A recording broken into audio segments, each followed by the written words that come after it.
privilege to introduce our chief guest of the occasion. It is my privilege to talk about His Excellency Sri Acharya Devvrat Ji is the current governor of Gujarat. He resumed as the governor on 22nd July 2019. Sri Acharya Devvrat Ji was born in Amalkha in Punjab on 18th January 1959. He has also served as the principal in Kurukshetra, Haryana in Gurukul. He graduated and did masters in Hindi and history and also a diploma in yoga science, doctor of naturopathy and yogic sciences. He has an experience of 39 years in teaching and administration. He received a number of rewards and awards, not only from Indian government, but also the foreign government has honored him for his work.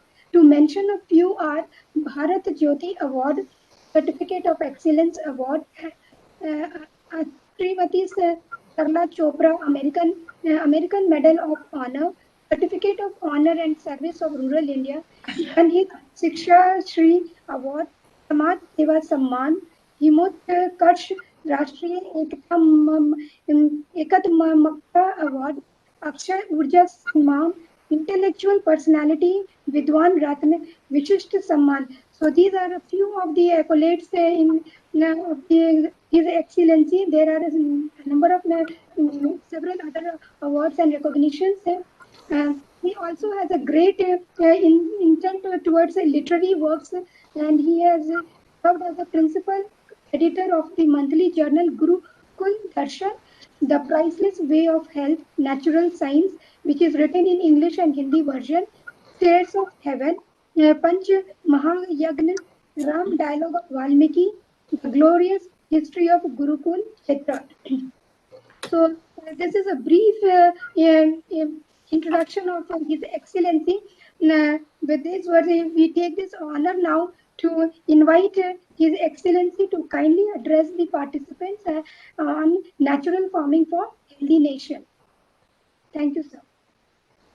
आदरणीय doctor P Chandrashekhar ji, महानिदेशक राष्ट्रीय कृषि विस्तार प्रबंधन संस्थान हैदराबाद, माननीय doctor जेड.बी. Patel जी, कुलपति नवसारी कृषि विश्वविद्यालय गुजरात, माननीय डॉक्टर सी.के. टिम्बड़िया जी, अध्यक्ष निदेशक विस्तार शिक्षा नवसारी कृषि विश्वविद्यालय।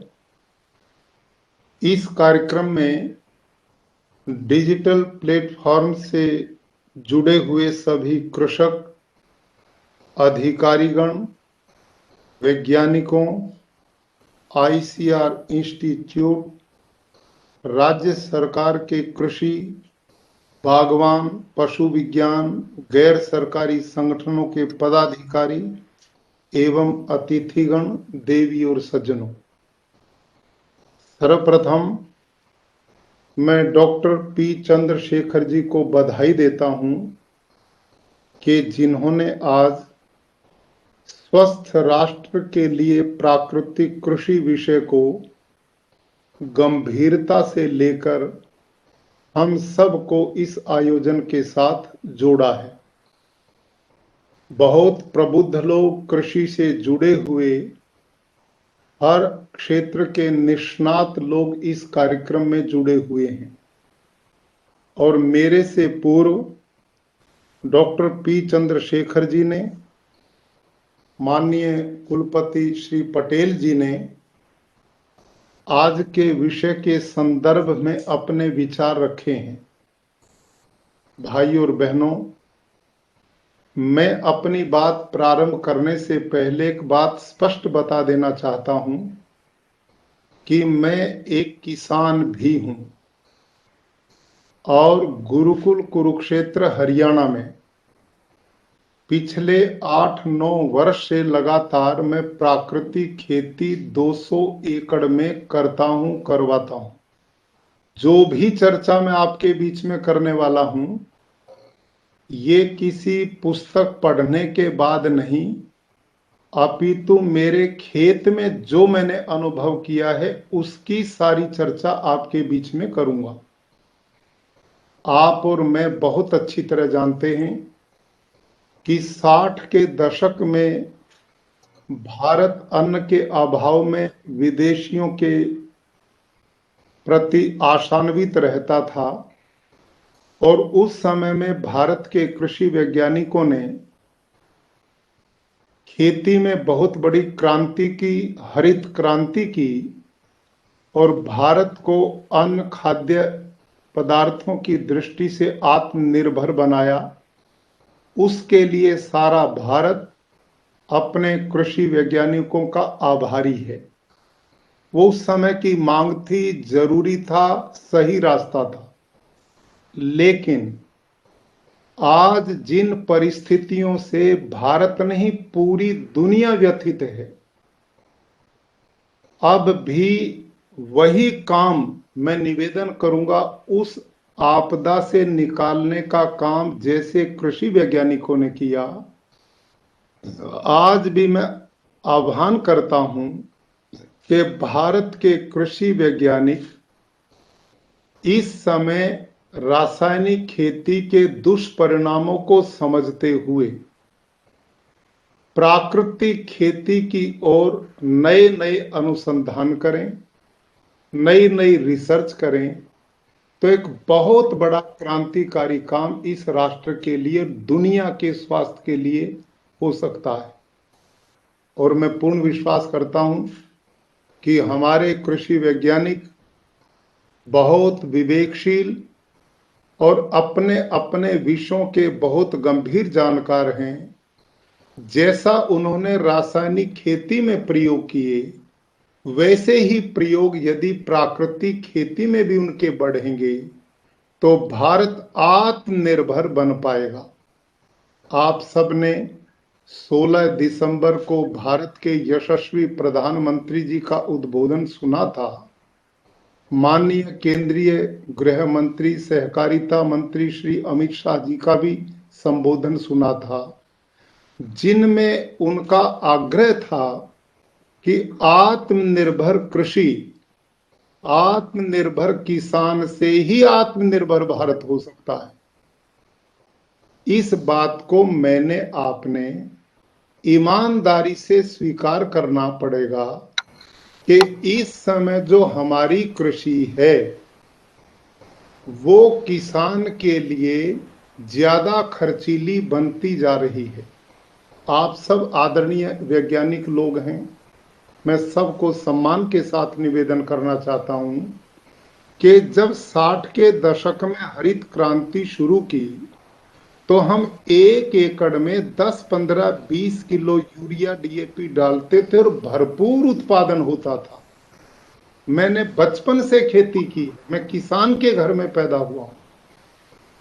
और अब स्थिति क्या बन गई है कि 1 एकड़ आलू किसान पैदा करता है तो उसमें 10-10 बैग यूरिया डीएपी के 1 एकड़ में डल रहे। यानी कि हमारा यूरिया डीएपी कीटनाशक का खर्च बढ़ता जा रहा है और उत्पादन कम होता जा रहा है, तो किसान कैसे आत्मनिर्भर बन पाएगा?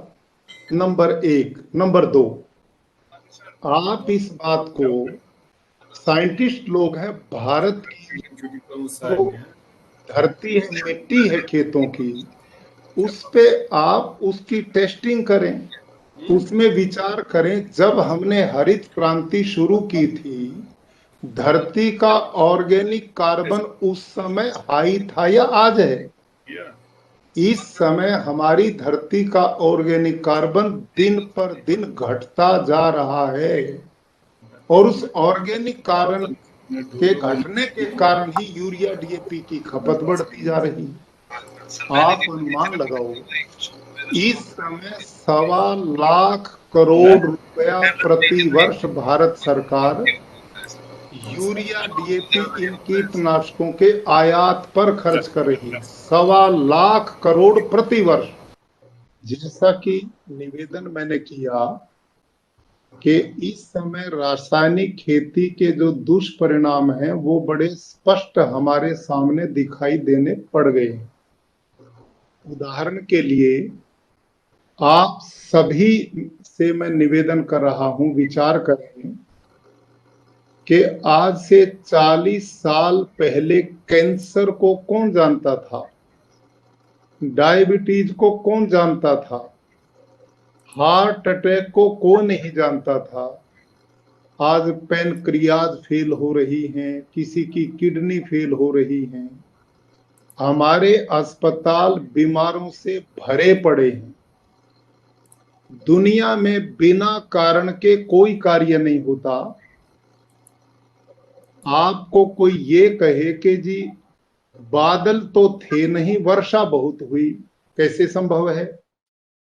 कोई यूं कहे कि धुआं बहुत था लेकिन आग बिल्कुल नहीं थी, ऐसा हो नहीं सकता। धुआं वही होगा जहां अग्नि होगी, वर्षा वही होगी जहां बादल होगा। तो ये जो कारण इतनी बीमारियों के हैं, जब पहले ये बीमारियां थी नहीं और आज इतनी बीमारियां सिर उठाए खड़ी हैं, तो उनके पीछे बहुत बड़ा कारण हमारा खान पान है।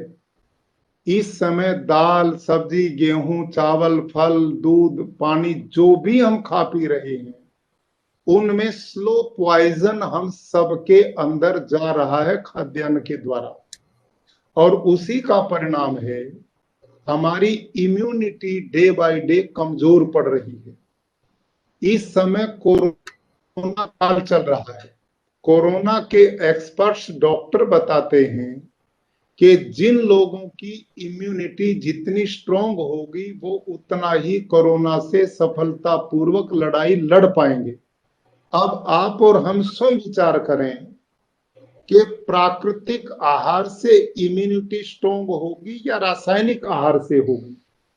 तो स्पष्ट आप सब बोलेंगे कि जो नेचुरल प्राकृतिक आहार होगा वो हमारे शरीर में रोग से लड़ने की क्षमता पैदा करेगा। तो आज की इन परिस्थितियों को देखते हुए, और दूसरा, इस समय सारी दुनिया ग्लोबल वार्मिंग की चुनौती से लड़ रही है। हमारी जो मिट्टी है उसकी उर्वरा क्षमता प्रतिदिन कमजोर होती जा रही है। मैं हरियाणा में रहता हूं, पंजाब मेरा पड़ोसी प्रदेश है, पंजाब के कुछ भाइयों को मैं देख भी रहा हूं, हमारे कार्यक्रम में उपस्थित हैं। वहां जाकर के देखिए आप, हमारे हरियाणा में तो 4 फीट वोटर ग्राउंड वाटर है, वो 4 फीट प्रति वर्ष डाउन जा रहा है। आने वाली पीढ़ियों को पानी कहां से मिलेगा? इतनी बड़ी चुनौतियां हमारे सामने। और जल आप सब जानते हैं, 30 वर्ष पहले बोतलों का पानी कौन लिए फिरता था? जहां होता था वहीं हम पानी पी लेते थे। आज हम पानी कहीं का पी नहीं सकते। हमारी धरती की उर्वरा शक्ति कमजोर हो गई, वायु प्रदूषित हो गई, जलवायु परिवर्तन के कारण कहीं तूफान आ रहे हैं, कहीं पर अनावृष्टि है, कहीं अतिवृष्टि है। ये सब जलवायु परिवर्तन बहुत बड़ी चुनौती हमारे सामने लिए खड़ा है, और रासायनिक कृषि इन सब चीज को बढ़ाने में योगदान करती है। प्राकृतिक खेती से इन सब से हम बच सकते हैं। तो मैं आदरणीय डॉक्टर पी चंद्रशेखर जी को पुनः बधाई देते हुए कि आपका जो इंस्टीट्यूशन है उसमें आप प्राकृतिक खेती के मिशन को मजबूती से लागू करें, और वहां पर जो आपके ट्रेनर हैं वो वही लोग, उनको ट्रेनिंग दिलाई जाए जो प्राकृतिक खेती को अच्छी तरह समझते हों। आपकी जानकारी में एक स्पष्ट बात मैं और करना चाहता हूं।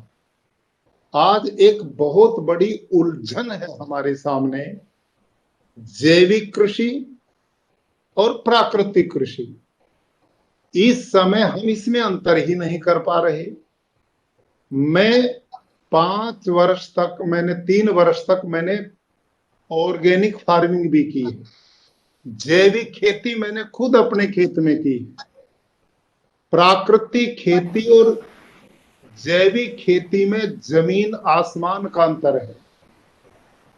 जैविक कृषि, ऑर्गेनिक फार्मिंग, भारत में केंद्र सरकार, प्रांतीय सरकारें पिछले 30-40 साल से इसको प्रमोट कर रही है, लेकिन हम पूरे भारतवर्ष में जैविक खेती के मॉडल बना नहीं पाए। किसानों ने उसको स्वीकार नहीं किया। मैंने खुद 3 साल जैविक खेती की है।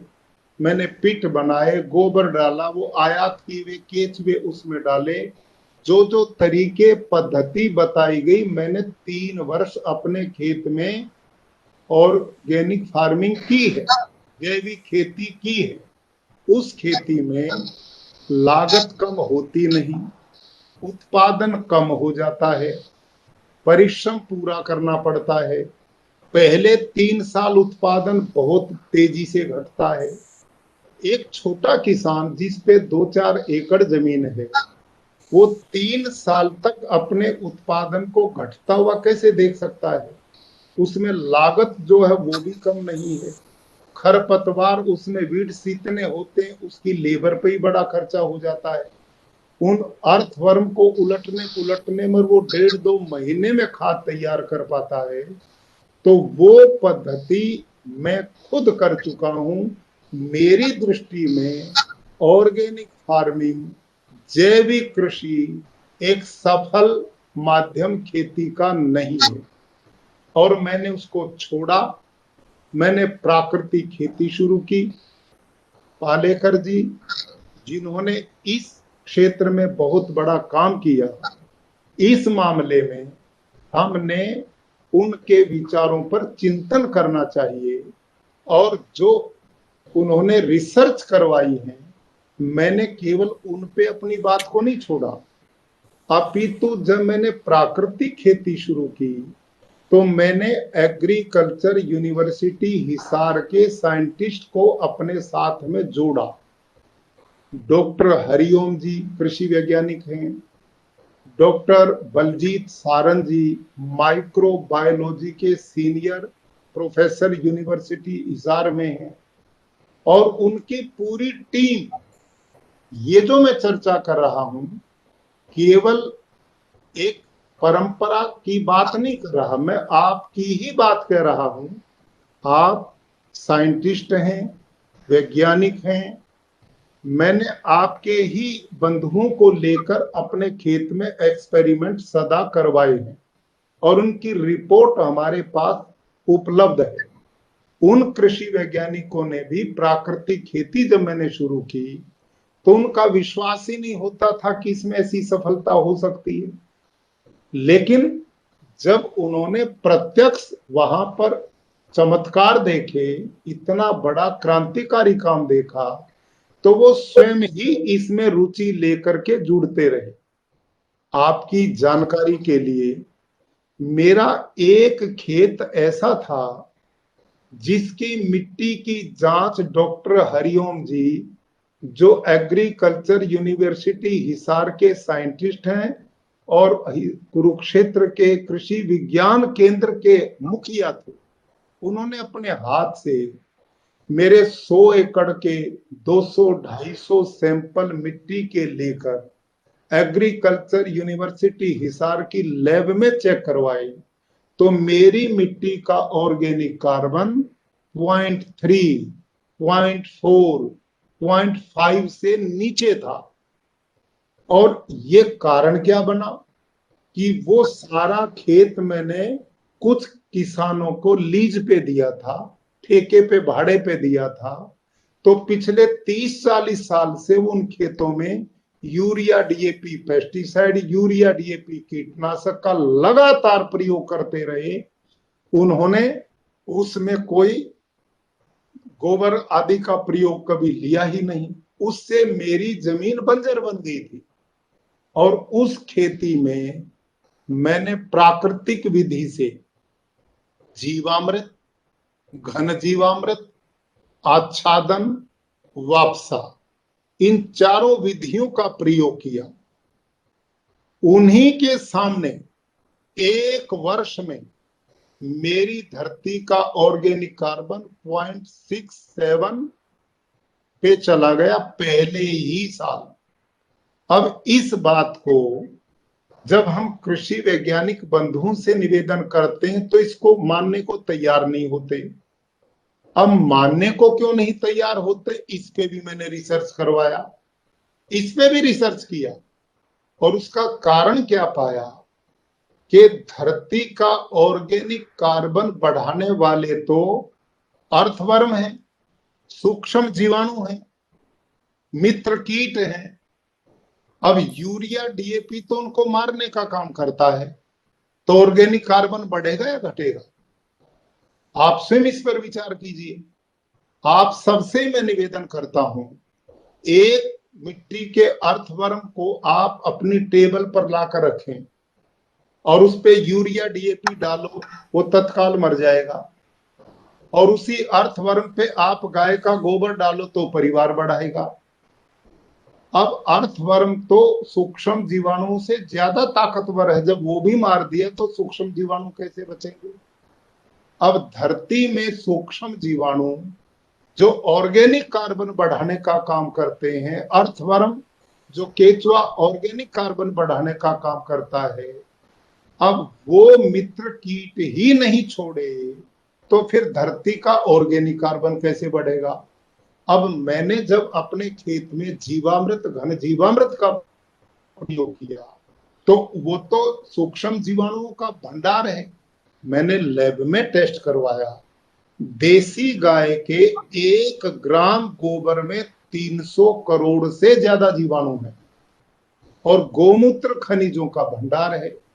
जब हम जीवामृत बनाते हैं तो उसमें 200 लीटर के ड्रम में 180 लीटर पानी डालते हैं।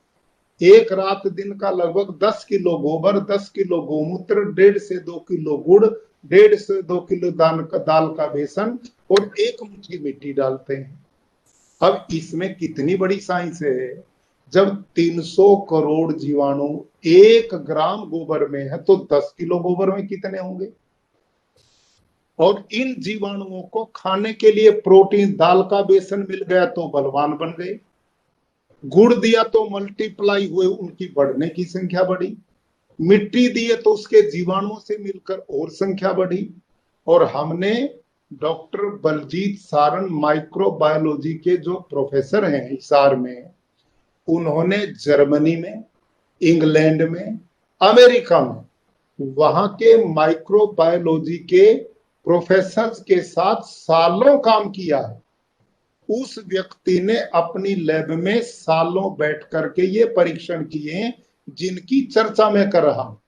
जब हम इस घोल को बनाते हैं तो प्रति 20 मिनट में इन जीवाणुओं की संख्या डबल होती जाती है और 4-5 दिन के बाद असंख्य ये जीवाणु इसमें होते हैं।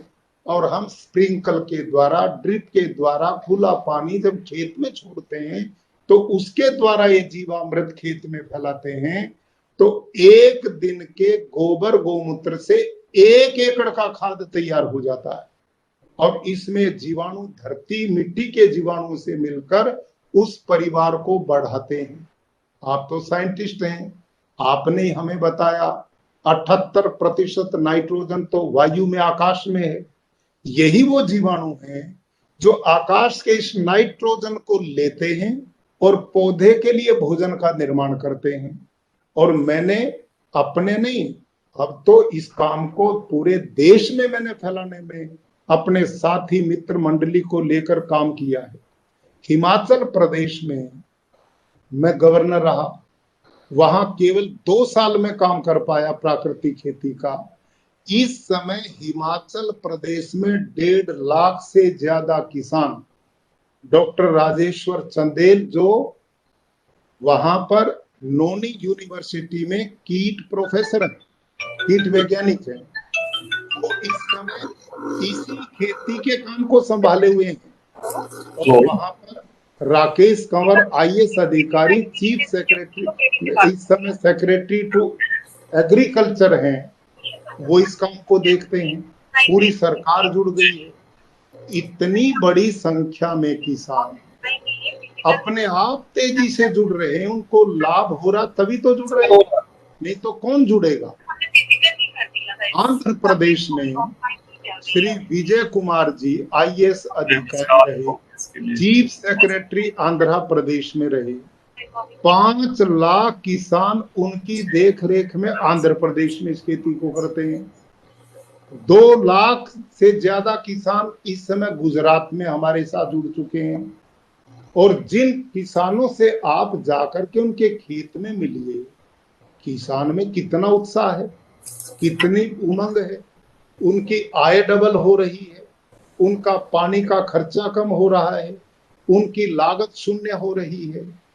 इस खेती को यदि सही ट्रेनिंग दी जाए और सही तरीके से किया जाए तो मैं स्वयं अपने 200 एकड़ में इसी खेती को करता हूं और आप मेरे खेत का आह्वान करता हूं, जाकर के आप देखिए। मेरे यहां उत्पादन कम है नहीं, मेरी सारी धरती जिसका ऑर्गेनिक कार्बन 0.3 0.45 से नीचे था, आज मेरी पूरे 200 एकड़ की मिट्टी 0.8 0.9 और 1 से भी ऊपर मेरा ऑर्गेनिक कार्बन इस समय है। मिट्टी पड़ी है, आप लेकर के आए, लैब में जांच करें। जब बंजर जैसी जमीन इतने अल्पकाल में उपजाऊ बन गई, और आप इस बात को जानते हैं जिस धरती का ऑर्गेनिक कार्बन 0.89 और 1 से भी ऊपर होगा तो उसकी गुणवत्ता बढ़ चुकी है, उसमें रोग भी कम आते हैं, उत्पादन भी कम नहीं होता है। और मेरा जो प्राकृतिक उत्पादन है वो तो लाइन में लोग लगते हैं, मुझे बाहर जाना नहीं पड़ता। मेरा बंसी गेहूं 4,000 रुपए क्विंटल लाइन में लेकर लोग खरीदते हैं। मैं गुड़ शक्कर देसी खांड राब बनाता हूं अपने खेत में लगा करके, 100-125 रुपए किलो मेरा शक्कर गुड़ बिकता है। सब्जियां जो लोग लाइन में लेकर के जाते हैं, आप बताइए कैंसर से कौन मरना चाहता है, डायबिटीज और हार्ट अटैक से कौन मरना चाहता है। सब चाहते हैं कि स्वस्थ भोजन हमें मिले। और आपने आज ये जो कंसेप्ट नया लिया आदरणीय डॉक्टर पी चंद्र जी ने, कि भाई आम आदमी को इससे जोड़ो आप। आज फैमिली डॉक्टर तो सब लोगों ने ढूंढ लिए, मजबूरी हो गई, फैमिली डॉक्टर नहीं तो पता नहीं कब क्या हो जाए।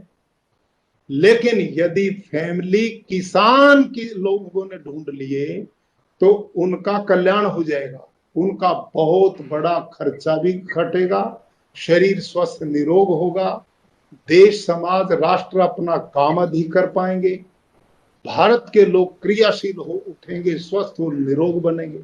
इससे बड़ा कल्याणकारी कार्यक्रम क्या हो सकता है। आप स्वयं देखिए, इस समय ग्लोबल वार्मिंग कितनी बड़ी समस्या है। आदरणीय प्रधानमंत्री जी की कृपा से आज भारत देश कोरोना की महामारी से टीकाकरण के कारण हम बच पाए।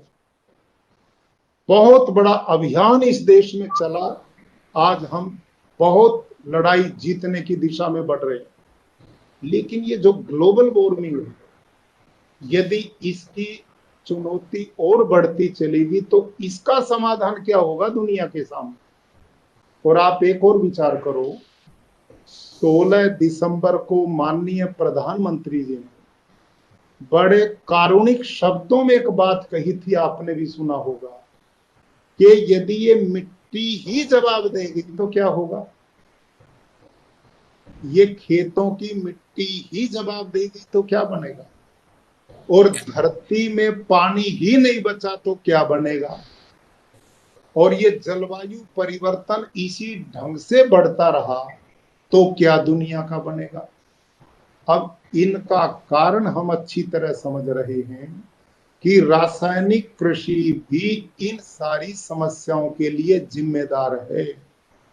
मैं अपने खेत में देखता हूं भाइयों, जब मैं जीवामृत डालता हूं, घन जीवामृत, तो नई भूमि में आप डाल के देखिए, जो अर्थवर्म केचुआ किसान का सबसे बड़ा मित्र है, वो धरती में अब भी समाधि लिए पड़ा, बहुत थोड़ा बचा हुआ है, बहुत थोड़ा बचा है। लेकिन कुदरत का कमाल है कि जब उसमें हम जीवामृत, घर जीवामृत डालते हैं तो उसकी गंध पा करके वो धरती को फोड़कर उसे लेने के लिए आता है और अपना परिवार बढ़ाना शुरू कर देता है।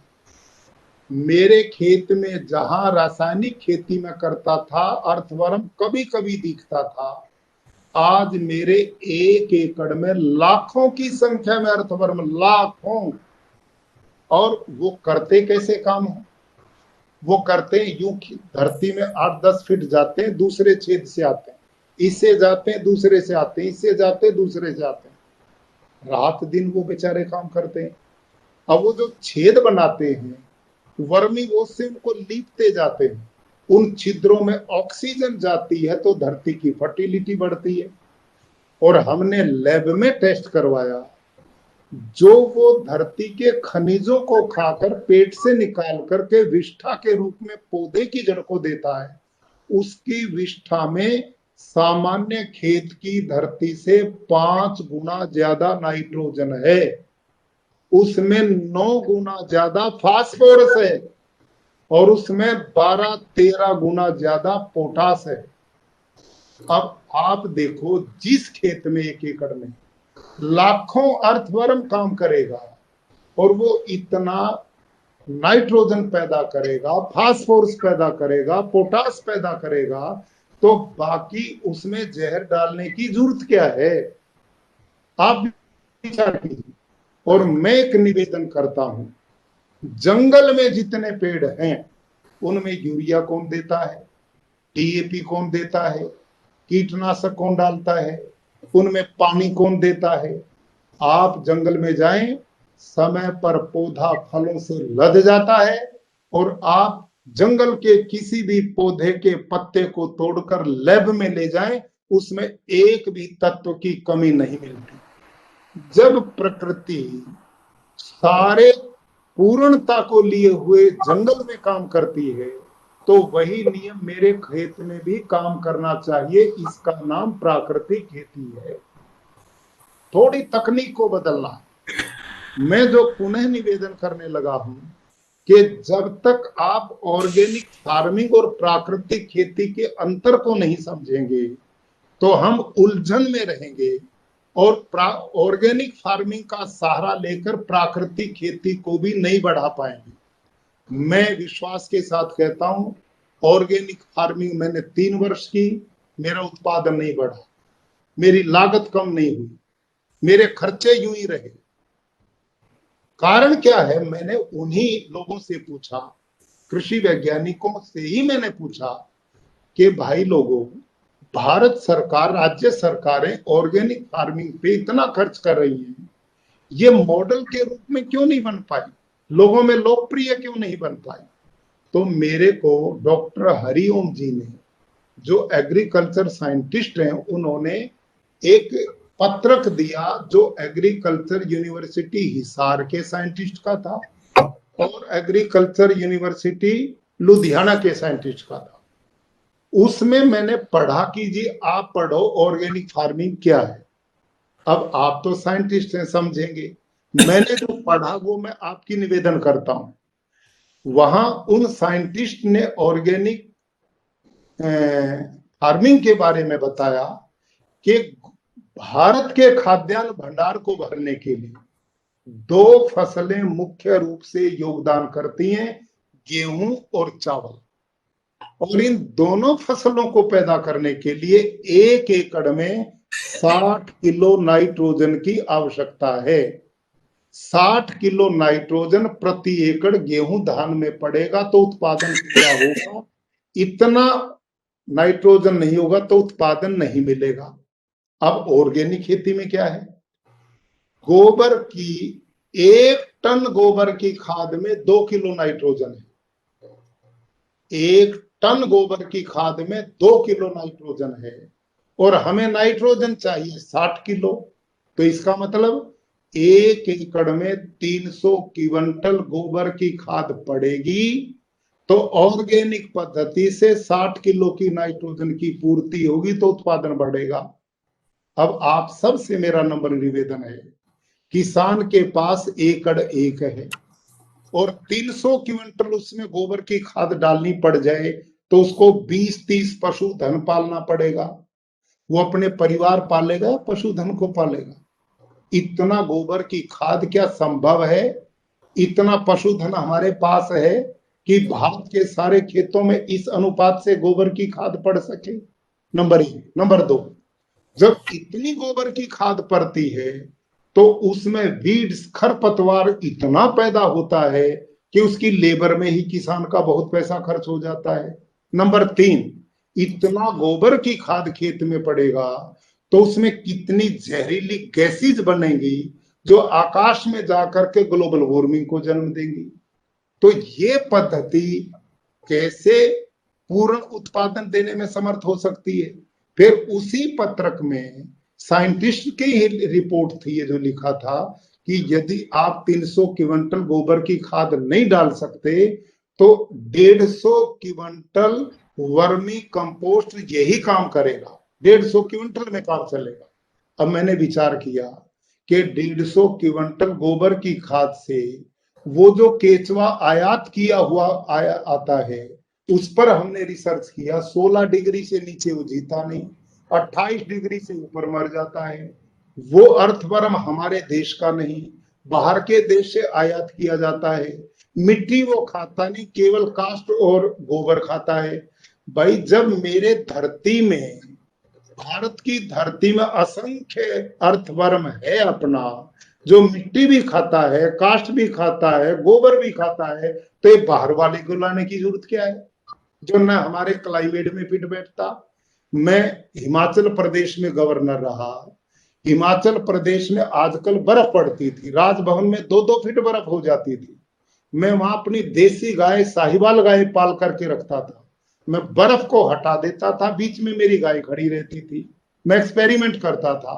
मेरी देसी गाय उस बर्फ में भी जिंदा थी और वही गाय रेगिस्तान के 50 डिग्री टेम्परेचर में भी जिंदा है। और मेरी गाय जब गोबर गोमूत्र करती थी, बर्फ पिघल जाती थी, तो सारी धरती पे अर्थवर्म ढेर लगा देता था, मिट्टी निकाल निकाल कर। यानी कि बर्फ के नीचे भी केचुआ जिंदा है और 50 डिग्री में भी जीवित है।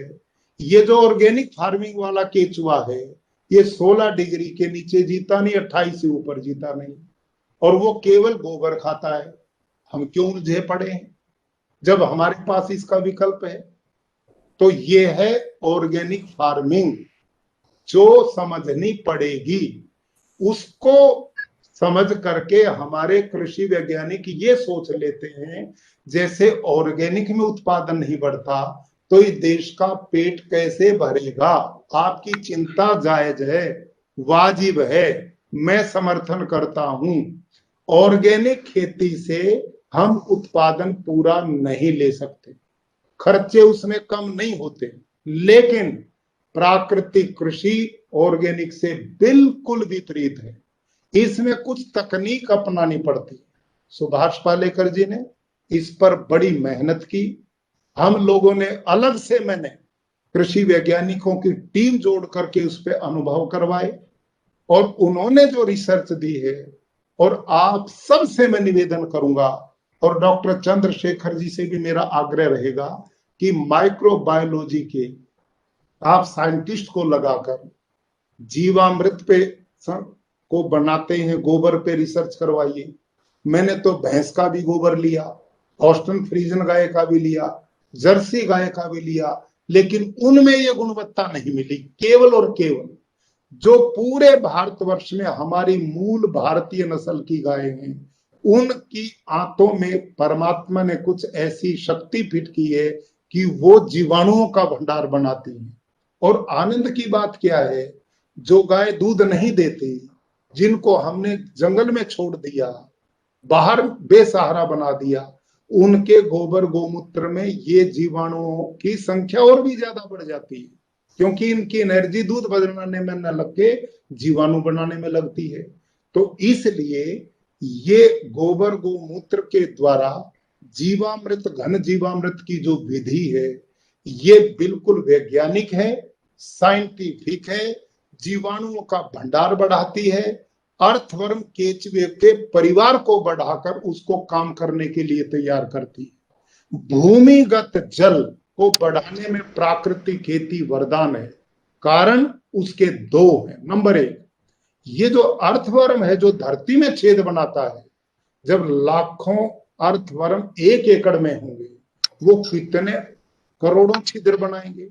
वर्षा जल जितना भी होगा सारा पानी इन्हीं छिद्रों के द्वारा धरती के पेट में चला जाता है, वो बहने नहीं पाता, इसलिए वो धरती के भूगर्भ जल को बढ़ाने का काम करता है।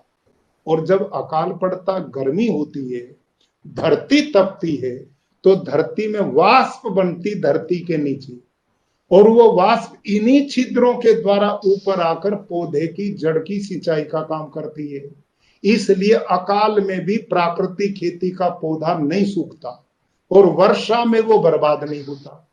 मैंने अपने खेतों में देखा है, अभी इसी समय हमारे गेहूं लगे हुए हैं, अभी 10 दिन पहले इतनी वर्षा हुई कि खेतों में लबालब पानी भर गया। जो रासायनिक खेती करते थे उनकी सारी फसल तबाह हो गई, पानी भरा रहा, बिल्कुल पीली पड़ गई। मेरे खेत का पानी दूसरे दिन खत्म हो गया। क्यों? जो छिद्र केचुआ के थे, अर्थवर्म के थे, सारा पानी मेरे खेत का धरती के पेट में चला गया। मेरी फसल खराब ही नहीं हुई। तो ये एक आश्चर्यचकित काम है। अकाल में पौधा सूखेगा नहीं, वर्षा से गलेगा नहीं, दोनों का समाधान ये करता है। अब हो क्या रहा है, अधिक यूरिया डीएपी के कारण हमारी धरती की परत कठोर बन गई, अर्थवर्म और जीवाणु बचे नहीं। वो जो छेद बनाते थे, धरती को मुलायम बनाते थे, पानी पीने की क्षमता धरती में पैदा करते, अब वो बची नहीं। अब होता क्या है, धरती कठोर है, पानी बरसता है, मिट्टी ऊपर की उपजाऊ को बह करके ले जाता है और वो बाढ़ का कारण बन जाता है। तो ये बाढ़ का बहुत बड़ा कारण है। धरती पे जब सब जगह प्राकृतिक खेती होगी तो ये पानी बहेगा नहीं, अपितु धरती के पेट में जाकर वाटर हार्वेस्टिंग सिस्टम का काम नेचुरल ढंग से करेगा। ये प्राकृतिक खेती का एक बहुत बड़ा लाभ है। इसमें दूसरा पार्ट जो इतना ही मजबूत है वो है धरती की मल्चिंग, धरती को ढक करके रखना। जितने अवशेष हैं, जितना खरपतवार है, उसको धरती से बाहर नहीं फेंकना, बिल्कुल नहीं जलाना। इस समय किसान हरियाणा पंजाब में हम देखते हैं इतनी बड़ी समस्या बन गई कि सारा प्रदूषण फैला दिया।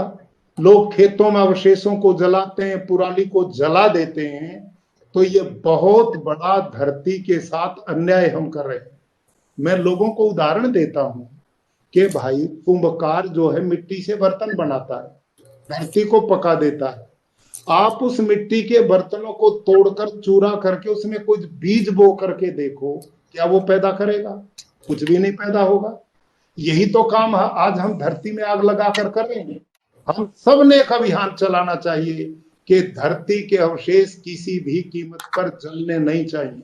ये जहां वायु प्रदूषण का कारण बनते हैं, ग्लोबल वार्मिंग का कारण बनते हैं, वहां धरती के जीवाणुओं को जलाते हैं, धरती की उर्वरा शक्ति को खत्म करते हैं। और प्राकृतिक खेती में क्या है, इन सब अवशेषों को हम धरती पे ढक करके रखते हैं।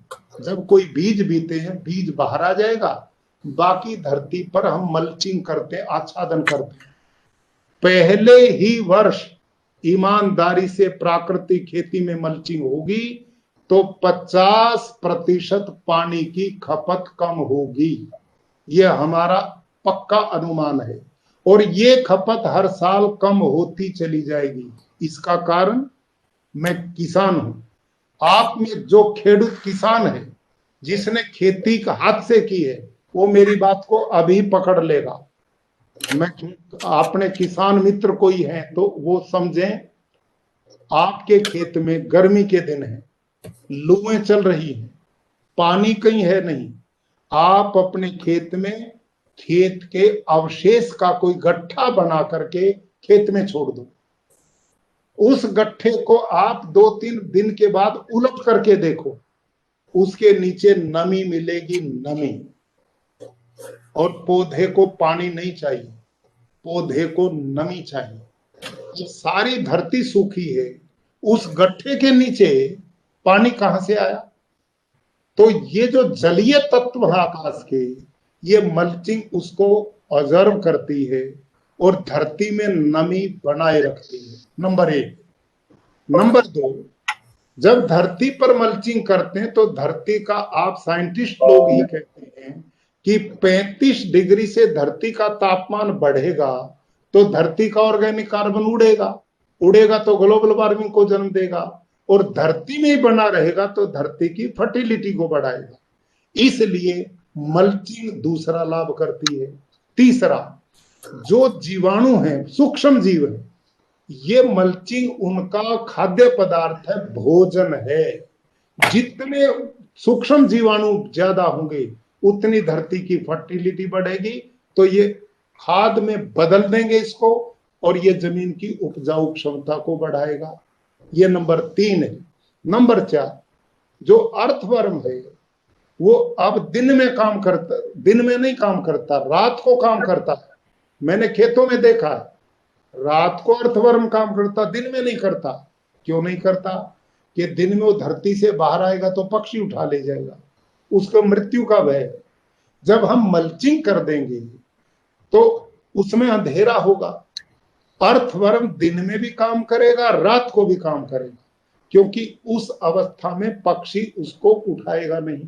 अंधेरा पाकर वो डबल काम करेगा, डबल शिफ्ट में काम करेगा, तो किसान के लिए नाइट्रोजन भी पैदा करेगा, फास्फोरस भी पैदा करेगा, पोटास भी पैदा करेगा, और मरेगा तो जाते हुए अपना बलिदान देकर खेती की जमीन की उपजाऊ क्षमता को बढ़ा करके जाएगा।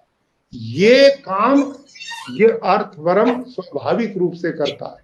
तो भाइयों और बहनों, मैं आपसे नम्रता पूर्वक निवेदन करूंगा कि आप, बहुत बड़ी संख्या में कृषि वैज्ञानिक हैं, आप हमारी कृषि की बहुत बड़ी पूंजी हैं, संपत्ति हैं, सम्माननीय है, आदरणीय है। आपने हरित क्रांति के समय काम करके देश को संकट से उबारा था। आज भी मैं निवेदन करूंगा कि आप प्राकृतिक खेती के इस सिस्टम को अपनी तकनीक में ढालकर, वैज्ञानिक रूप और बढ़ाकर आप इस दिशा में बढ़ेंगे तो कितना लाभ होगा, कितना लाभ होगा। कहने को प्राकृतिक खेती एक काम है, लेकिन लाभ बहुत हैं। इससे जलवायु परिवर्तन की समस्या से बचेंगे, इससे 50-60% पानी की लागत कम हो जाएगी, पानी प्रदूषित होने से बच जाएगा, आने वाली पीढ़ियों को उपजाऊ जमीन दे करके जाएंगे, और अब हम बंजर दे करके जाएंगे। किसान की लागत 0 के बराबर आ जाएगी और इस प्राकृतिक खेती में उत्पादन नहीं घटेगा। मैं 200 एकड़ में करता हूं, और मैंने 1.5 लाख से ज्यादा किसान हिमाचल में करते हैं, 5 लाख से ज्यादा किसान आंध्र में करते हैं, देश के अलग अलग भूखंडों पर लाखों किसान करते हैं, गुजरात में कर रहे हैं। हमारी सरकार इस मिशन पे लगी है। आप, यदि, मैं पुनः डॉक्टर पी चंद्रशेखर जी से निवेदन करूंगा, आप बहुत भले व्यक्ति हैं, आप राष्ट्रवादी सोच के व्यक्ति हैं, किसानों के बड़े हितकारी हैं। आपसे मैं निवेदन करूंगा कि आप अपने इंस्टीट्यूशन में हमारे से संपर्क कर लें। मेरे पास डॉक्टर बलजीत सारन है एग्रीकल्चर यूनिवर्सिटी में माइक्रोबायोलॉजी के, मैं उनको आपके पास रिसर्च के साथ भेज सकता हूं। डॉक्टर हरिओम जी की सेवाएं उपलब्ध करा सकता हूं। डॉक्टर राजेश्वर चंदेल, जिन्होंने लाखों किसानों को जोड़ दिया हिमाचल में, वो आपकी टीम में जुड़ सकते हैं। मेरे पास रमेश भाई सांवलिया, डॉक्टर रमेश भाई सांवलिया जी हैं, दीक्षित भाई पटेल हैं, महात्मा प्रफुल्ल सेंजलिया जैसे पूर्णकालिक लोग हैं, और ऐसे स्वामी कैवल्य स्वामी जी महाराज, ऐसी टीम हमने खड़ी कर दी है कि जो प्राकृतिक कृषि के हर पहलू की ट्रेनिंग दे सकती है। और जब तक सही ट्रेनिंग नहीं मिलेगी तो हम सफल नहीं हो पाएंगे। आदमी करते क्या, हमने देखा, केवल जीवामृत के पीछे लग गए, केवल घन जीवामृत डाल दिया, बाकी कुछ नहीं किया, मल्चिंग को भूल ही जाते हैं। ऐसे नहीं काम चलेगा। मल्चिंग से वापसा का निर्माण होता है, मल्चिंग से 60-50% पानी की बचत होती है, जीवाणुओं का भोजन उससे बनता है, केचुआ डबल शिफ्ट में काम करने लग जाता है, धरती का ऑर्गेनिक कार्बन उससे बढ़ता है। इतने लाभ हैं। तो इस सारे सिस्टम पे आप वैज्ञानिक ईमानदारी से ईश्वरीय कार्य मानते हुए, राष्ट्र की सेवा समझते हुए, किसानों के कल्याण के लिए यदि हम ये काम कर पाए तो 1.25 करोड़ रुपया भारत का बचा करके देश के विकास में सहयोग करा सकते हैं। किसान की लागत घटेगी, आय कम नहीं होगी तो वो समृद्धि की ओर बढ़ेगा। और ये जो अस्पताल भरे पड़े हैं, जो खेती नहीं करता वो भी बेचारा दुख भोग रहा है। इतना भारी खर्चा अरबों खरबों का हॉस्पिटलों में है। यदि हमारा खान पान स्वस्थ होगा तो हम निरोग होंगे, बलवान होंगे, स्वस्थ होंगे। तो आज के इस कार्यक्रम के लिए, जिसमें आपने फैमिली डॉक्टर नहीं, फैमिली किसान ढूंढने का रास्ता दिया है, इसके लिए मैं आपको बधाई देता हूं। स्वस्थ राष्ट्र के लिए प्राकृतिक खेती, इस विषय को जो आपने चुना है, मैं निवेदन करूंगा कि अपने मिशन को आप खूब बढ़ाइए और इसमें खुल करके मेरा सहयोग ले सकते हैं। हम आपके इस मिशन में जुड़ेंगे और जितने एटीएम बीटीएम आत्मा के लोग जो ट्रेनिंग आपके यहाँ करके लेते हैं, काश उनको, डॉक्टर पी चंद्रा जी, आपने यदि उनको इस प्राकृतिक खेती के मास्टर ट्रेनर बना करके भेज दिया तो आपसे बड़ा पुण्य का भागी कोई नहीं होगा। बहुत बड़ा कल्याण देश और समाज का आपके इंस्टीट्यूशन के माध्यम से होगा।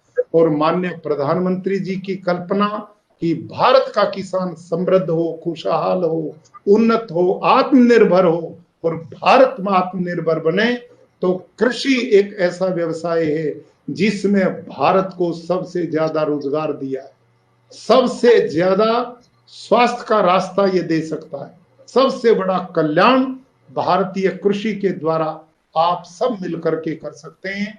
मुझे विश्वास है कि जितने आदरणीय वैज्ञानिक बंधु इस कार्यक्रम में उपस्थित हुए, जितने आदरणीय कुलपति लोग हुए, जितने भी कृषि के विभागों से जुड़े हुए आदरणीय अधिकारीगण थे, मैं समय थोड़ा ज्यादा जरूर ले गया क्योंकि मैं इस विषय को स्पष्ट करना चाहता था।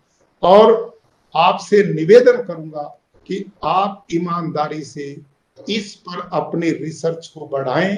प्रधानमंत्री जी ने जो कहा कि केमिस्ट्री की लैब से निकल प्रकृति की लैब की ओर बढ़ेंगे तो निश्चित रूप से बहुत बड़ा कल्याण होगा। और आज का आपका स्वस्थ राष्ट्र के लिए प्राकृतिक खेती मिशन और हर व्यक्ति प्राकृतिक किसान को ढूंढता घूमे, ऐसा रास्ता बन पाए। आज के इस कार्यक्रम में आने वाले दिनों पर आपके इस आयोजन की सफलता के लिए मैं बहुत बहुत हृदय से कामना करता हूं। धन्यवाद। ओम शांति।